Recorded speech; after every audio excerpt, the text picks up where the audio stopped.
வணக்கம், வாழ்க வளமுடன். இன்றைக்கி சனிக்கிழமை. சரி, இன்றைக்கி லேட்டாக தான் எழுந்திரிச்சேன். அதனால் சரி இன்றைக்கி ஒரு சாதாரண ஒரு கம்பி குளம் மாதிரி போட்டுருவோம், சின்ன குளம் போட்டுருவோம் அப்படின்ட்டு தான் ஒரு நல்லா விடிஞ்சிருச்சு. பார்த்திங்களா, வெளிச்சமாக இருக்குது. இன்றைக்கி தூங்கிட்டேன். அதனால் சரி கோலம் போடுறத லைட்டாக போடணும். கோலம் போட்டுக்கிட்டு இருக்கும்போது ஒரு புக்கில் இருக்க கருத்தை சொல்லுவோம். 4 கருத்து நம்ம சொல்லும்போது அதில் 4 பேர் படிக்கும்போது அதில் 4ல் ஒரு 2 கருத்தாவது நமக்கு மனசுக்கு ஒரு திருப்தியாக இருக்கிற மாதிரி இருக்கும்ல. படித்தா அந்த கருத்து இதில் இருக்கே, நம்ம இப்படி பண்ணலாமே அப்படிங்கிற ஒரு உணர்வு வரும். அப்படிங்கன்னா ஒரு நல்ல கருத்து இருக்கிறனால மக்கள்கிட்ட போய் சேரட்டுங்கிற ஒரு எண்ணம் தாங்க. அதனால் நான் அதுக்காக தான் நாளே இந்த புக்கில் இருக்கிறத படிப்பேன். இது நல்ல கருத்தாக இருக்கா, சரி மக்களுக்கு போய் சேரட்டுமே அப்படின்னு நினச்சிட்டு தான் பார்ப்பேன். இது என்ன கருத்துனா, மகிழ்ச்சிக்கு ஒரே ஒரு வழி என்னது? கோலம் போடுறதே நமக்கு மனசுக்கு ஒரு ரிலீஃபாக இருக்குங்க. கோலம் போடுறதே நமக்கு ஒரு மன அமைதி கிடைக்கும், பொறுமை கிடைக்கும். கோலம் போடும்போது அது ஒரு சந்தோஷமாக நம்ம கோலம் போட அதுவே நமக்கு ஒரு மகிழ்ச்சியை தர்ற மாதிரி இருக்கும். அது மாதிரி தான் மகிழ்ச்சிக்கு ஒரே ஒரு வழி உள்ளது. என்ன வழி? கட்டுப்பாட்டு இல்லாத விஷயங்களை கவலைப்படுவதே நம்ம என்ன செய்யணும்? தவிர்க்கணும் அப்படின்னு தான் சொல்லுவாங்க. அதாவது என்னென்னா, கலங்காத உள்ளம் படைத்தவர்கள் இறுதி வெற்றிக்கு வருவாங்கம்மாங்க. எதுக்கெடுத்தாலும் பயப்படக்கூடாது. பயம் நமக்கு தோல்விக்கு தான் அறிகுறி. எதனாலும் சமாளிச்சிடலாம், போய்க்கலாம், அங்கே போயிட்டு வந்துடலாமே, வேலைக்கா இதை சீக்கிரம் சமாளித்து வெளியில் வந்துடலாம் அப்படிங்கிற ஒரு தன்னம்பிக்கை நமக்கு வெற்றி வரும். வெற்றி என்பது வேகத்தை குறிக்கக்கூடாதுங்க, மன அமைதியை தான் குறிக்கும். மன அமைதி, மன உறுதி தாங்க அதோட இது. சிலர் ஆரம்பத்தில் வேகமாக ஓடுவாங்க, ஆனால் சோதனை வந்தோடனே என்ன செஞ்சிருவாங்க? அப்படியே தளர்ந்துருவாங்க. சிலர் மெதுவாக தான் செல்லுவாங்க, ஆனால் எந்த சூழ்நிலையில் அவங்க கலங்க மாட்டாங்க. ஏன்னா அவங்களுக்கு மன தைரியம். இறுதியில் அவங்க மெதுவாக போனவங்க இறுதியில் வெற்றி அடைஞ்சிடுவாங்க. இதுதான் கலங்காத உள்ளம் கொண்டவர்கள்னு சொல்லுவாங்க இவங்கள தான். இது கலக்கம் தெளிவை குலைச்சிரும் அப்படிங்காங்க. மனம் கலங்கும் போது என்ன செய்யணும்னா, சிந்தனை குழப்பமாகும். குழப்பமான மனம் சரியான முடிவுகளையும் நம்மளால் எடுக்கவே முடியாது. அதனால அமைதியான எண்ணம் நமக்கு உருவாகும்போது தெளிவு பிறக்குங்க. அந்த தெளிவு தான் ஃபஸ்ட்டு முதல் வெற்றியின் படினே சொல்லலாம். சோதனை மனதை அப்படியே சோதிச்சிரும். வெற்றி பெறும் பாதையின் சவால்களை நிச்சயம் நம்ம வருவோம். அவை உன் திறனை அல்ல, உன் மனநிலையை தான் நம்ம சோதிக்கும். நம்ம எதையுமே பாசிட்டிவாக நடக்கும்னு அது கண்டிப்பாக நடக்குங்க. அப்போ நம்ம எப்பயுமே ஒரு சவால்களோடு நம்ம வாழ்ந்தோம்னா அது ஜெயிக்குங்க.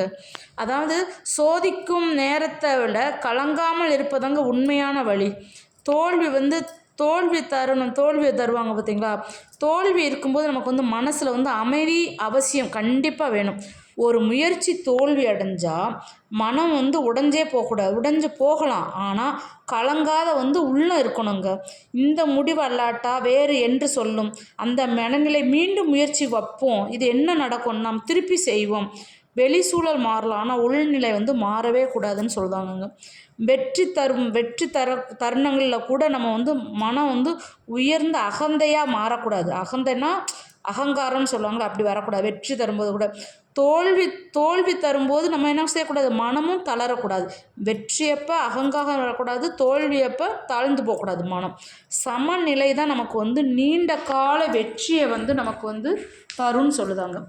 கலங்காத மனம் உறவுகளை காப்பாற்றுங்க. எப்பயுமே கலங்காத மனம் உறவுகளுக்கு பிரச்சனை கோபம் காட்டாமல் பதற்றமின்றி பேசும் மனிதன் மரியாதையாக வாழ்வாங்க, மரியாதை பெறுவான். உறவுகளை வலுப்படுத்துவான். உறவுகள் வெற்றிக்கும் ஆதரவாக கூடயே இருப்பாங்க. அமைதி நம்ம வலிமையை தாங்க வளர்க்கும். அமைதியான மனம் அதிக ஆற்றலை கொடுத்து அதுக்கு தேவையான தருணத்தில் செயலாக மாற்றி கலக்கமில்லாத ஆற்றலை வீணாக்குங்க. அதாவது அமைதியும் அந்த மனமும் தான் நமக்கு தேவையான ஆற்றலை கொடுத்து சக்தியை கொடுத்து தருணங்களில் வலிமையை உண்டாக்கி தைரியமாக எந்த இடத்துனாலும் செல்ல தோணுங்க. நம்பிக்கை கலங்காத உள்ளத்தில் வளருங்க. நம்பிக்கை என்னது? கலங்காத உள்ளத்தில் தான் வளரும். மன அமைதி இருந்தால் வலுவாக இருக்கும். பதற்றமான மனம் சந்தேகத்தை வளர்க்குங்க. பதற்றமான மனம்னா நம்ம ஜெயிச்சிருவோமா தோற்றுருவோமா அப்படிங்கிற ஒரு அமைதி நம்பிக்கையை பாதுகாக்கும். அழுத்தத்தில் உறுதி தெரியணுங்க. அழுத்தம் வந்தால் பலர் உடைந்து போவாங்க, ஆனால் கலங்காத மனம் கொண்டவன் அந்த அழுத்தத்தை சக்தியாக மாற்றுவாங்க. அவன் பிரச்சனையை வாய்ப்பாக பார்க்கிறான். நீண்ட பயணத்திற்கு மனத்திடல் தேவை. ஆனால் இறுதி வெற்றிக்கு உடனடியாக வராது. அது ஒரு நீண்ட பயணம். அந்த பயணத்தில் தளராமல் செல்ல மன உறுதி நமக்கு அவசியங்க. இறுதி வெற்றி மன வலிமையின் பரிசு. வெற்றியின் திறமை பரிசு மட்டும் அல்லங்க, அது வலிமையின் பரிசு. கலங்காத உள்ளம் கொண்டவன் எவ்வளவு தாமதமானாலும் இலக்கை அடைவான்.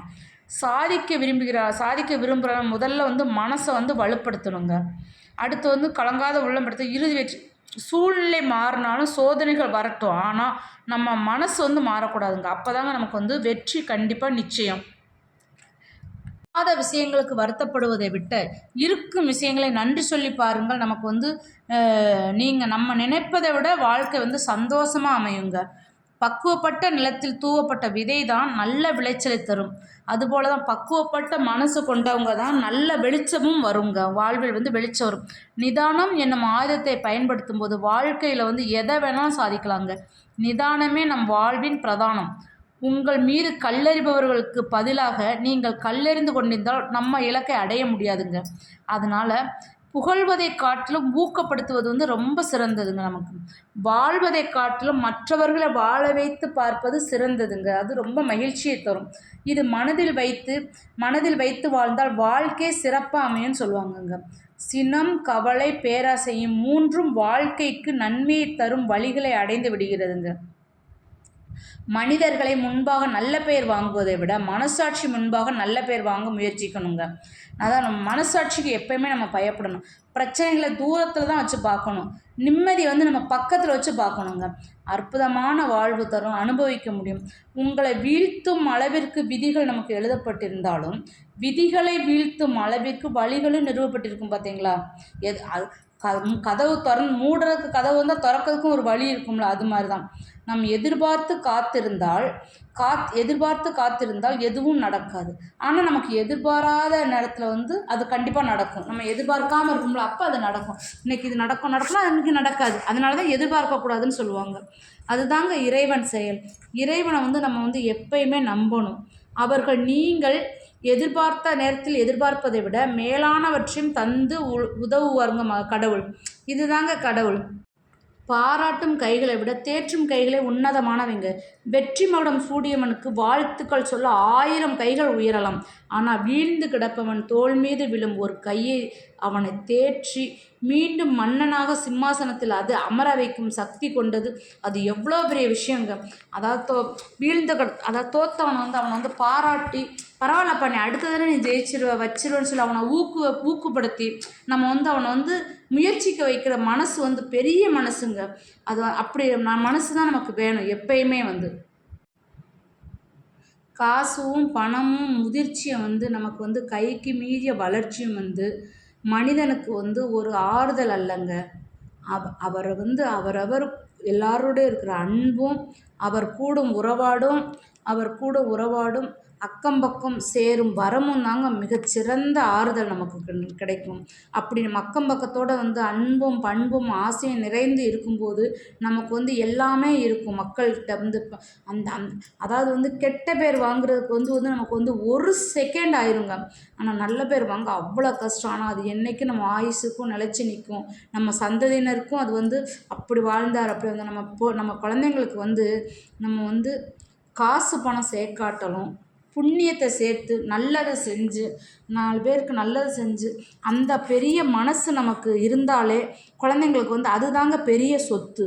அவங்க அப்பாவா அவங்க தாத்தாவா அப்படி வாழ்ந்தாருங்கிற பேரும் பணம் அவன் நமக்கு முக்கியத்துவம் கிடையாது. பண்பு, பாசம், அன்பு, அமைதி தாங்க நமக்கு ஏழைகளுக்கு கொடுத்து உதவுறதாங்க.